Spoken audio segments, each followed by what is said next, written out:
వాడు మాట్లాడాడు.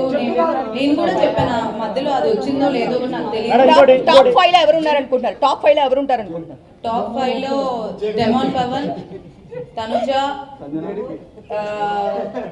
ఇమాన్యుయల్, పవన్ కళ్యాణ్ అండ్ సంజన గారు అనుకుంటున్నారు. కప్పు ఎవరు గెలుస్తారు అనుకుంటున్నారు? కప్పు ఎవరు గెలుస్తారు? కప్పు ఎవరికి ఇస్తే వాళ్ళు గెలుస్తారు.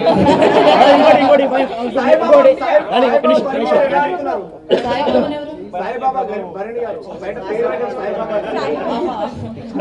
గారు ఎలా ఆడుతున్నారో మీరే చూడాలి, నాకు తెలీదు.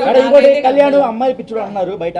స్టార్టింగ్ లో బాగా పేరు వచ్చింది, ఆ అమ్మాయిని టచ్ చేస్తాడు, కావాలని దగ్గరికి వెళ్ళి వాళ్ళని క్లోజ్ చేస్తారని బయట టాక్ వచ్చింది. లోపల కూడా అప్పుడు అమ్మాయి పచ్చళ్ళు అమ్ముకునే అమ్మాయి కూడా వచ్చి ఇట్లానే చెప్పింది. పేరు సైకిల్ ఆ అమ్మాయి కూడా చేయి కలిపితేనే ఎంత బాగుంటుంది చెప్పింది ఆ రోజు వచ్చి. సో అది అట్లా మీకు ఎలా అనిపించింది లోపల ఉన్నప్పుడు? అస్సలు అలా కాదు. పవన్ కళ్యాణ్ పోయి అమ్మాయిలు పిచ్చుడు అది ఇది అనేది నాకు ఇప్పుడు బయట అంటే మధ్యలో ఎప్పుడు వీకెండ్ లో చెప్పినప్పుడు విన్నాను తప్ప వాళ్ళని కన్ఫ్యూజన్